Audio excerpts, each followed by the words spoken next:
Hello everyone, welcome back to the channel. তো বরেণ্য অভিনয় শিল্পী জাহিদ হাসান শাকিব খান সম্পর্কে একটি মন্তব্য করেছেন, যেটা বিতর্কের সৃষ্টি করেছে। তিনি শাকিব খানের মেগাস্টার নামটি নিয়ে আপত্তি তুলেছেন। তো তিনি বলেছেন একটি সংবাদ মাধ্যমকে যে আমাদের এখানে তাণ্ডব সিনেমাকে আলাদা ধরা হয় শাকিব খানের জন্য। তাকে শুধু শাকিব খান বলা হয় না, বলে মেগাস্টার শাকিব খান। অন্য সবাইকে বলা হয় চিত্রনায়ক। কেন?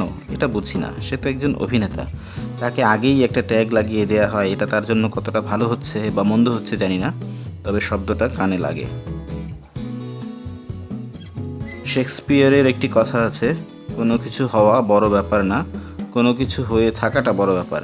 আমি বলছি এতগুলো হল পেয়েছি, শেষ পর্যন্ত সেটি আর থাকছে না। এটা কিন্তু অপমানজনক। যতটা বিনয়ীভাবে এগোনো যায় ততটাই ভালো। তো জাহিদ হাসান খুবই সিনিয়র একজন অভিনয় শিল্পী। মূলত টেলিভিশন নাটকের মাধ্যমেই তিনি জনপ্রিয়তা তৈরি করেছেন 90-এর দশক থেকে এখন পর্যন্ত। এখন মোটামুটি কাজ এখন তার অনেকটাই কমিয়ে গিয়েছে, তবে তার মধ্যে অনেকদিন পর তিনি উৎসব নামের একটি সিনেমা করেছেন, যেটি এই ঈদে রিলিজ পেয়েছিল এবং মোটামুটি ভালো ব্যবসা করেছে। এখন পর্যন্ত প্রায় 4 কোটি টাকার উপরে মাল্টিপ্লেক্স গ্রস কালেকশন করেছে। অন্যদিকে শাকিব খানের এই ঈদে রিলিজ পেয়েছিল তাণ্ডব সিনেমা। এই সিনেমা খুবই ভালো ব্যবসা করছিল। প্রথম সপ্তাহে তো অসাধারণ ধুমধুমার ব্যবসা করেছে। মাল্টিপ্লেক্সে প্রতিদিনই 60-70 লাখ টাকা আয় করছিল। তার মধ্যে পাইরেসি হয় এবং পরে ব্যবসাটা নেমে যায়। এবং এখন পর্যন্ত তারপরও কিন্তু পাইরেসি হওয়ার পরও তাণ্ডব সিনেমা 30 কোটি টাকার উপরে ব্যবসা করেছে এক মাসে রিলিজ পাওয়ার পর থেকে।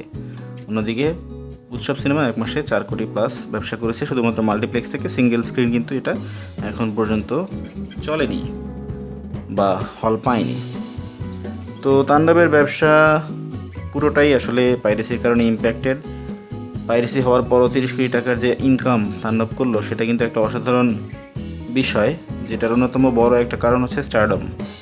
কার স্টারডম? শাকিব খানের স্টারডম। তো এই স্টারডম কীভাবে আসে? কারণ তার একটা বিশাল ফ্যান বেজ আছে। 2000 সাল থেকে শাকিব খান অভিনয় করা শুরু করেন, এখন 2025 সাল, 26 সাল আসছে সামনে। তো এই যে লম্বা সময় তিনি অভিনয় করছেন, এই সময়ে তার কিন্তু একটা বিরাট ফ্যান বেস তৈরি হয়েছে। এবং এই ফ্যান যদি আমি ধরি 2005 থেকে সে হিট সিনেমা দেওয়া শুরু করে, তো ওই সময়ে যারা তার ফ্যান হয়, টিনেজার্স, 16-17 বছর বয়সী ছেলেপেলে যারা ছিল ওই সময়, তারা কিন্তু এখন পরিণত বয়সের দিকে এসেছে। এবং সময়ের সাথে সাথে শুধু এই পরিণত বয়সের ফ্যান বেসকে না, এডিশনালি নতুন নতুন প্রজন্মের দর্শক যখন আসে, তাদেরকেও কিন্তু শাকিব খান তার অভিনয়ের মাধ্যমে ফ্যান হিসেবে তৈরি করে নেন।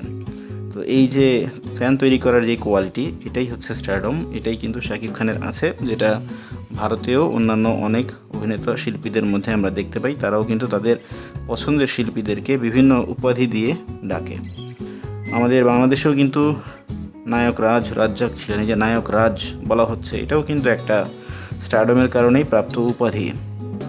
সেই হিসাবেই শাকিব খান বিভিন্ন সময় বিভিন্ন ধরনের উপাধি পেয়েছেন। কিং খান, নাম্বার 1 শাকিব খান, সুপারস্টার, এখন সবাই বলেন মেগাস্টার। তো এগুলো দর্শকের আগ্রহের কারণেই হয়। দর্শকরা তাদের পছন্দের অভিনয় শিল্পীকে এভাবে দেখতে চায়, শুনতে চায়, যে কারণে তাদেরকে ক্যাটারিংটা করা হয়। সো এখানে দোষের কিছু আছে কি? এখানে দোষের কিছু নেই। শাকিব খান তার কোয়ালিটির কারণেই এত দূর পর্যন্ত আসতে পেরেছেন এবং দর্শকদের ভালোবাসা পেয়ে যাচ্ছেন, যেটা হয়তো আগে বাংলাদেশের অন্য কোনো অভিনয় শিল্পী ওভাবে পাননি। জাহিদ হাসান পাওয়ার তো প্রশ্নই আসে না। রিসেন্টলি উৎসব সিনেমা যখন চলছে হলে, ঈদের 1 সপ্তাহ পরে অসুস্থতা থেকে ফিরে জাহিদ হাসান যখন মিডিয়ার সামনে আসেন, তিনি নিজেই বলছিলেন যে তার কোনো সিনেমার প্রমোশনাল ইভেন্টে তিনি এত সাংবাদিক দেখেননি, যেটা শাকিব খানের জন্য খুবই নর্মাল। শাকিব খান যখন একটা সিনেমার প্রেস কনফারেন্সে আসে বা কোনো একটা মিডিয়া প্রেস মিটে আসে, তখন সাংবাদিকদেরকে কিংবা কন্টেন্ট ক্রিয়েটরদেরকে জায়গা দেওয়া যায় না, এত বেশি ভিড় হয়। ইভেন আমরা বিপিএলে যখন ঢাকা ক্যাপিটালস টিমকে নিয়ে তিনি সংবাদ সম্মেলন করেন, সেখানেও কিন্তু আমরা দেখেছি হিউজ গ্যাদারিং ছিল মিডিয়া কর্মীদের।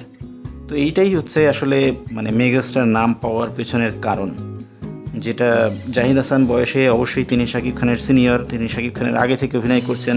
তো শাকিব খানকে তিনি ছোট অভিনেতা থেকে ধীরে ধীরে এরকম একটা পজিশনে আসতে দেখেছেন। তো তার মধ্যে ওইভাবে হয়তো বিষয়টা কাজ করে না, যেটা শাকিব খানের ফ্যান কিংবা এখনকার মিডিয়া কর্মীদের মধ্যে কাজ করে। সো এই কারণেই হয়তো তিনি এই কথাটা বলেছেন। এখানে একটা সুপিরিয়রিটি কমপ্লেক্স থাকতে পারে জাহিদ হাসানের, বাট আশা করি এটা তিনি কাটিয়ে উঠবেন। যত দ্রুত কাটিয়ে উঠবেন ততই তার জন্য ভালো। তিনি তো আর এখানেই কাজ শেষ করে দিচ্ছেন না, সামনে কিন্তু তার আরও কাজ আসবে। তো সেখানে কিন্তু এই ধরনের কথাবার্তার ইম্প্যাক্ট থাকতে পারে, যেটা আমরা আফরান নিশোর ক্ষেত্রেও দেখতে পেয়েছি। তো এই বিষয়ে আপনার কি মতামত অবশ্যই কমেন্ট করে জানাবেন। আমাদের ভিডিও ভালো লাগলে লাইক করবেন, শেয়ার করবেন। আমাদের চ্যানেলে যদি নতুন হয়ে থাকেন অবশ্যই সাবস্ক্রাইব করবেন। কথা হবে পরবর্তীতে অন্য কোনো ভিডিওতে। সে পর্যন্ত ভালো থাকুন।